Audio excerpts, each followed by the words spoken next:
and followers. I'm Kim Kish, a member of the Dream Team. And as you saw last week, I sat down with Emmy Dillon, 2016's winner of the Women's Air Race Classic. If you follow the Women's Air Race, you know it takes two to tango. So, last but not least, I am sitting down with Abbie Pasmore. Thank you so much for coming today. Thanks for having me. It's great to be here. So, we know you competed in 2015.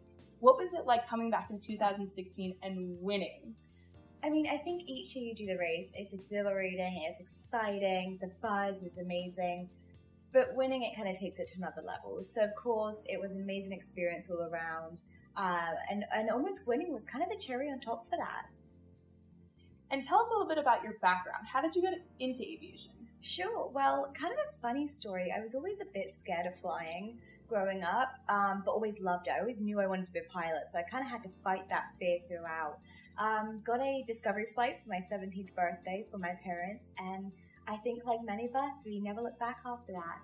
You know, I came to Embry-Riddle to become a flight instructor and hopefully one day a professional pilot. And so I really have my parents to thank for all of this.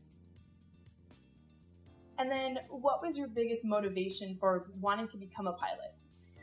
Well, I think, again, it has to be my parents. They put in so much love and effort and support in helping me get to where I am today, so I do owe a lot to them. And, I have to say, I think a lot of it is down to all the women and aviators that came before me, and hopefully I can make an impact on the ones that will come after me. So tell me a little bit about your aviation career so far. So basically, it's been a great road. I've been very lucky to have had the career I've had so far. There's been a couple of setbacks, but you really have to try and push through them. You mentioned setbacks. Can you describe one of those setbacks for us? Sure. Well, it's no secret that aviation is a male-dominant industry and also a very old industry in that sense. So sometimes breaking in, especially as a woman, can be a little difficult. But you just have to believe in yourself and in your training and know that you deserve to be there just as much as anyone else. And going back to the air race, when we talked to Emmy, she was talking about flying through the mountains and how memorable it was. What was one moment that really stuck out to you during the air race? For me, definitely the geography and the experiences with that was amazing. But one story that actually stuck out to me, in the 2015 race, actually, I was talking with this lady and she was telling me that back when she wanted to become a professional pilot, she actually applied to an airline and she got turned down because she was too short. And so she obviously went off in another career, found herself coming back to flying. I just thought, how inspirational is that?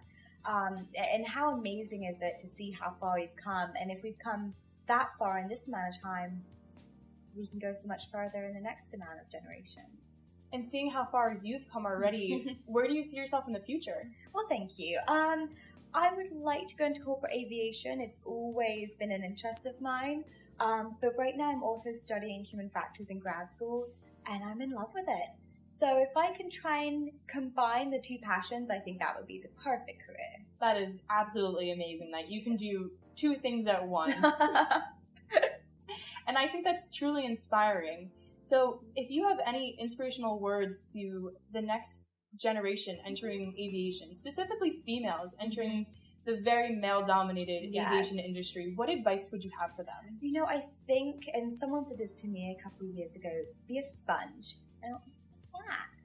Be a sponge. Get involved in as much as you can. Make connections, make friends in the industry, and just try and take in all of these surroundings that you have. Because I feel like that can truly help you to become very well-rounded in the industry. Well, I have learned so much from Emmy and yourself, so we want to thank both of you so much for sitting down with us. And if you'd like to learn more information about Abbie Pasmore, you can visit the Riddle Racers Facebook page. And if you'd like to learn more about Soar, you can visit www.dreamsoar.org.